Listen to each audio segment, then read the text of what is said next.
Now, this is a good list that I've put together, inspired by a couple of others and my own contribution, and I'd like to share this list with you. First, learning the power of purpose. A person who has purpose in their life, they have something to go for, some meaning. One writer described it, for some people it becomes a magnificent obsession. And for you and I, maybe it doesn't need to be that dramatic as a magnificent obsession. But it has to be something that does something to us, something that pulls us, especially into the future. You know, there are many influences on us. One is the influence of the past. Some people are always pulled back by the past. Some people are always pulled aside by the distractions. But here's what's powerful. If you have a list of high purpose in your life, it pulls you toward the future. And the more powerful the purpose is, the stronger it pulls. And here's the other great advantage if you have purpose for the future. It pulls you through all kinds of challenges and all kinds of difficulties. If you don't have these strong purposes for the future, it's easy to get swallowed by a bad day. It's easy to be almost annihilated by a poor month. And it's easy sometimes to almost disappear beneath the waves of a year that goes backwards if you don't have something to pull you beyond that year. So if you want something to pull you through all kinds of challenges, all kinds of difficulties and things that come at you, you got to have something on out there, beyond today, beyond next week, beyond next month, beyond this year, that pulls you into the future. And the clearer it is, the stronger it pulls. The more dynamic it is, the more it affects your life, your spirit, your heart, your soul. It also creates imagination. It gets your mind working on how to achieve that purpose. And if your mind will work, and if your heart works, and if your spirit works, and if you have good input, like good ideas, I'm telling you, there isn't anything you can't accomplish. So that's one of the great powers that'll make a variable of you, and that is purpose. Here's the next one, self-confidence. Where does self-confidence come from? And this is the best advice I can give you on that. Not neglecting, first of all, the small daily disciplines. Self-confidence really comes from feeling good about yourself. And one of the best ways to feel good about yourself is at the end of the day to know that you poured it on. You did your best. If you conducted a meeting, you did the best you could. If you made a phone call, it was the best phone call you could possibly make. If you wrote a letter, it wasn't a casual letter, it was your best letter. At the end of those kind of days, when you feel good about yourself, self-confidence starts to rise. You know that if you can have this kind of a good day, you can have another one the next day, and those days become the weeks become the months, and the month becomes a powerful year. Self-confidence comes from the lack of neglect. If you will not neglect to do the small daily disciplines, that's where self-confidence comes from. Part of good health is self-confidence. I know I'm going to be healthy. I take the Herbalife products. I eat the apple a day. I walk around the block. I do the jogging on the beach. At the end of the day, when you've really poured it on and you've done all the stuff, self-confidence grows. That self-confidence affects your health, it affects your future, it affects your psyche. So this is true. One of the great powers is self-confidence. Self-confidence means willingness to do whatever it takes to achieve. Some people say, well, I'll do it for a little while and see what happens. You know, I'll try a couple of things. If that doesn't work, I'm out of here. And all of us know that that kind of person doesn't have much of a future. But if you're willing to do whatever it takes, if I have to learn a couple of things, I will learn those things. If I got to learn 5 or 6 things, I'll learn all 6. If I have to take an extra class, I'll take an extra class. If I've got to read the books, I'll read the books. If I have to consult with people who know more than I know, I will do the necessary consulting. Whatever it takes, I will do. That starts to develop unbelievable self-confidence. Self-confidence also comes from the ability to rise above your circumstances, to rise above what happens, the petty little things, the discouraging things that would sink everyone else's ship except yours, that would cause someone else to quit early in the day, but you keep going. that kind of willingness to overcome all circumstances, whether it's the little challenges or the big challenges. If you're willing to do that, I promise you, this kind of power will work for you, and in you, the variable, it'll make a difference. The third on the list I had was enthusiasm. And here's what I wrote about enthusiasm. Enthusiasm that's powerful is mostly enthusiasm that is enthusiasm inside, 90%, 10% outside.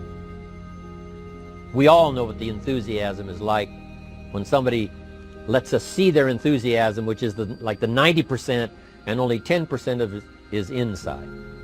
But the enthusiasm that really affects people is not just being loud, but the enthusiasm that runs deep, the enthusiasm that comes from deep inside, created by self-confidence, created by purpose, created by genuine willingness to help other people.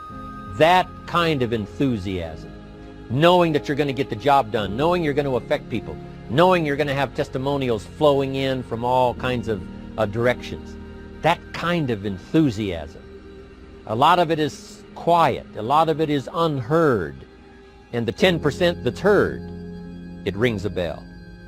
People call it genuine enthusiasm because they know that what you say in the outward display of your enthusiasm is only a small tip of the iceberg of the enthusiasm you feel inside that really motivates you to do the best job you can. Next on my list to help you become the powerful variable is expertise. Wanting to excel in all of the skills and settling for nothing less than an outstanding performance. If you're willing to be the best in your field, if you're willing to demand of yourself excellence in skills, to be the best that you can possibly be. In the training, do the best you possibly can. In doing a workshop, do the best you possibly can. Developing the skills of using your personality, developing the skills of language, developing the skills of influence, developing the skills of organizing. If you're willing to be an expert in all of the skills, Herbalife has the way for you to invest those skills and not only make a handsome living, not only make a lot of money, but if you would so desire and if it would be your purpose, a chance to make your fortune. Expertise, excellence in skills. Here was the next one on my list, making a powerful contribution to you, the variable, and that is preparation. Well prepared. And preparation, of course, involves a whole lot of things. A big share of our life is preparing, getting ready. When we go to the first grade in school, we're just preparing for the second grade. After we've finished 2 grades, the 2 grades prepare us for number 3. Sometimes it seems like a long, excruciating time. And the time will just seem like it'll never come when we can finally have the performance that we really want. But it takes time to prepare. It takes time to get ready. And the decisions you make in the preparation time, those are the decisions that last for a lifetime. Preparing to have a good day. It's that preparing, maybe the night before, maybe the couple of days before the day that you're going to put everything together. The preparation for a meeting means that you've taken it serious. The preparation for doing a workshop means you're serious about the workshop. You want to make the best contribution. That kind of preparation is important. But here's preparation that's very vital, and that is to prepare yourself for success. Life seemingly does not wish to waste success on the unprepared. Life says, why waste a fortune on this person? They're not prepared to do the right things with it. They're not prepared to use it wisely. If a fortune was bestowed upon this unprepared person, it would probably be wasted. The people that could have been touched won't be touched. What could have been done won't be done because this fortune will have been wasted on the unprepared person. So not only look for fortune, not only look for the promise, but prepare yourself and ask of yourself, what can I do to make myself ready? Because remember, life was designed not to give us what we want, not to give us what we need, but life was designed to give us what we deserve. Every value in life must be paid for, and those that pay are the ones that get it. It says those that give receive. Someone says, I wish to receive, I wish to receive. You don't have to concentrate on receiving. Just become a good giver. It says those that search will find. Someone says, well, I need to find some good ideas to help change my life for the future. Then to find good ideas, that doesn't come because you need them. It comes because you search for them.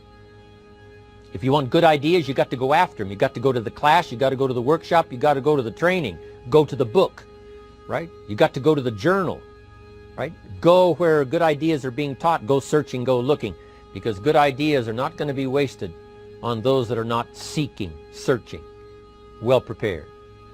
So, prepare yourself to be ready for fortune when it comes, to be ready for challenge when it comes, to be ready for opportunity when it comes. Opportunity comes along and passes by the person that is not well prepared. I want to prepare myself this year for next year. Yes, I wish to be effective this year, but I'm also thinking of ways, how could I be better? How could my ideas be more powerful? How could they be sharper, more clear? How could I reach some people next year that I perhaps can't reach this year? I haven't reached deep enough into my own soul to affect some people. Some people just pass by and say, hey, what a good speech. But how could I make it stronger than that, deeper than that, more powerful than that? I cannot be as powerful as I could be next year. You know, you can't go to the 10th grade in the 5th grade. You just got to go through the grades. But the more you are prepared, when the 10th grade finally comes, now you can cash in and get 2 times, 3 times, 5 times more value from it by being prepared. I want to do my best this year for Herbalife, but I also want to get ready for next year, 1999. And then when the year 2000 comes, at the turn of the century, I want to be well equipped by language, by instinct, by temperament, by personality, by influence, to really be valuable the year 2000, 2001, 2, 3, 4, 5. That's my goal. I'm sure it's your goal. Now here's the next one. There's great power in self-reliance. Self-reliance means you simply look mostly to yourself. It would be nice if someone just gave you this, gave you this, gave you this. It would be nice if everyone did their job exactly as they're supposed to do it. But here's what you've got to do. Primarily rely on yourself. Primarily say, I'm the person responsible. And I will learn the necessary skills so that I can help people learn their skills. If I need lots of people to do certain things to build my organization, that is what I must have. But I've got to be the final backstop. I've got to be the final one that people can rely on. So that if this is missed and this is missed, I can catch up. I can fill the gap. I can do the job. We have to do it when we conduct meetings. We have to do it when we conduct training. We have to do it when we're in a class of just a few. What someone might have missed, we're there to fill in. Self-reliance. Primarily, we're learning to count on yourself. So that you can do this, never complain and never explain. Here's the next key power, and that's image. There's many parts to image. The image that others see you as, the image you have with other people. And it's very important how other people see you. If they don't see you as a leader, chances are they won't pay attention. If they don't see you as being in control, chances are they won't have the trust. If they don't see you as knowing where you're going, what you want to accomplish, they probably won't follow.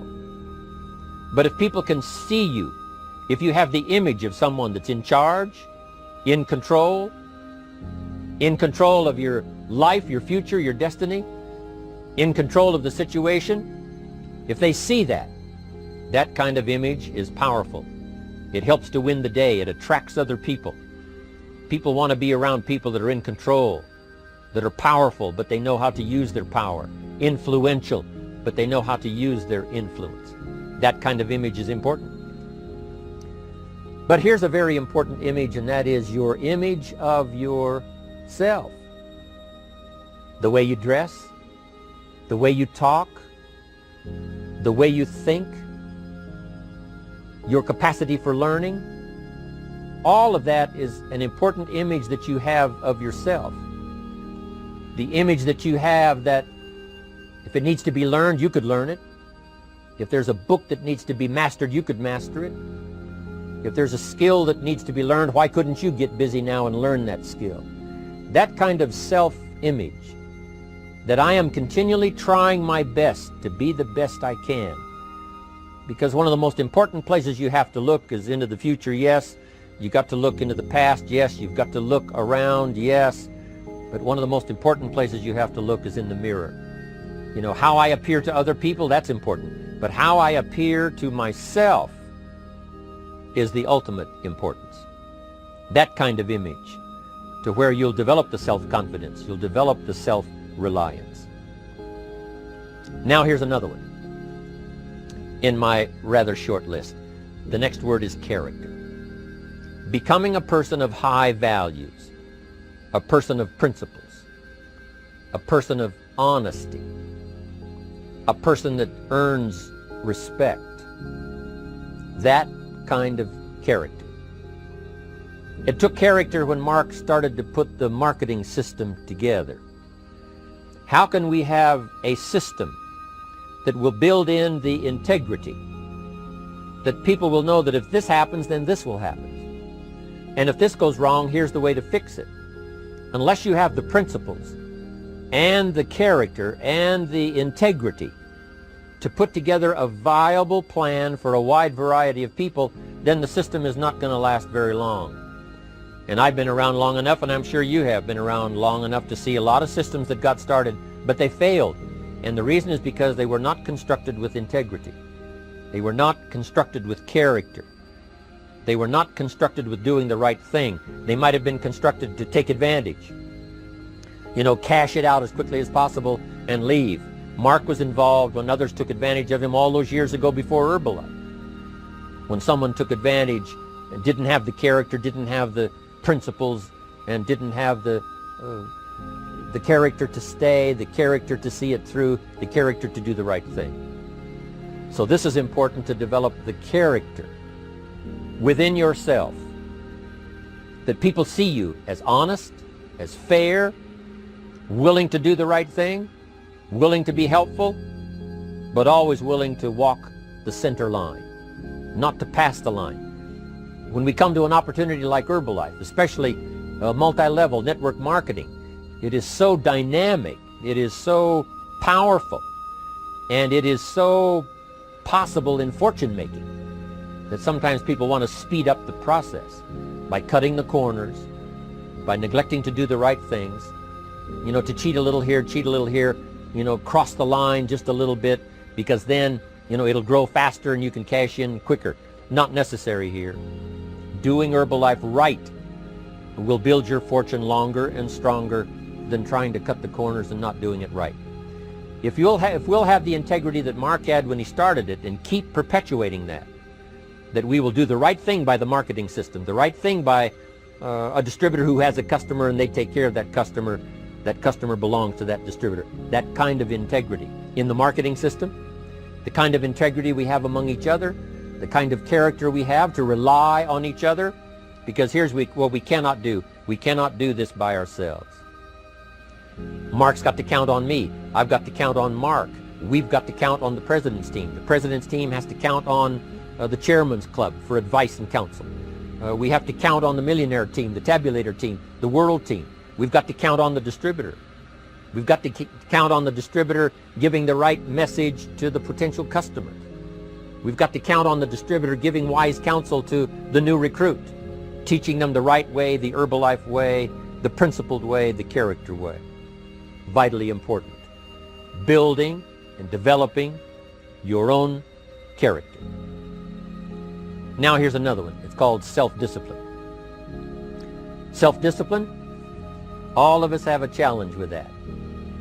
Because sometimes it's easy, and especially if you're working hard, doing the best you can, it's easy sometimes to let up and let it go. But remember, So many people, especially now that we're as big as we are around the world, are counting on what we do. At home office, they have to be careful. They have to be disciplined. It's easy for the person who ships the product from Herbalife says, oh, well, I'll wait until tomorrow to ship it. And then they go home and sleep like a baby.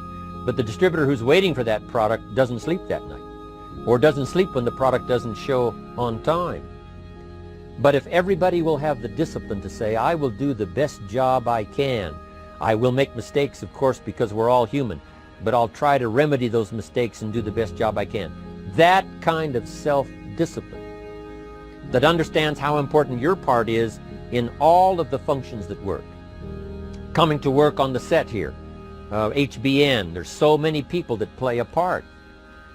And each one of the parts that are played is necessary to put on the broadcast, make it viable, make it real, make it powerful. Any couple of them missing, and it would be a disaster. But all of it put together, and it works like a charm. Each person developing the self-discipline to do their part, do their job. Here's one more, and that is the power of extraordinary performance and demanding of yourself excellent results. This is so important. If you want to live extraordinary, you must do extraordinary. If you want an extraordinary income, you must do extraordinary things. If you want an extraordinary fortune, you must go with the demands of what it takes to have that fortune. Mark has made such a fortune, it's almost beyond comprehension what the numbers really are. But guess what he has the satisfaction of knowing? He earned it all. If he'd have been lax in the performance, Herbalife would not be here these 18 years later. Herbalife would have been a footnote in multi-level history. But because he performed year after year, the 3rd year and the 5th year, and the 7th year and the 10th year, and the 12th year and the 15th year, and now performing well in the 18th year, I'm telling you, that's what makes it such a viable fortune for Mark personally, of course, because he did the job. If we would ask of ourselves that kind of performance, and you've got to ask it of yourself. You know, I can't ask it of you. I would try to inspire you. I would try my best to share with you what it might taste like, what it's like to finally make your fortune. It happened for me. But here's what you must do. You must demand it of yourself. Society does not demand that you not have a heart attack. But if you want to escape having a heart attack, you must demand it of yourself. Society doesn't demand that you take Herbalife and improve your health.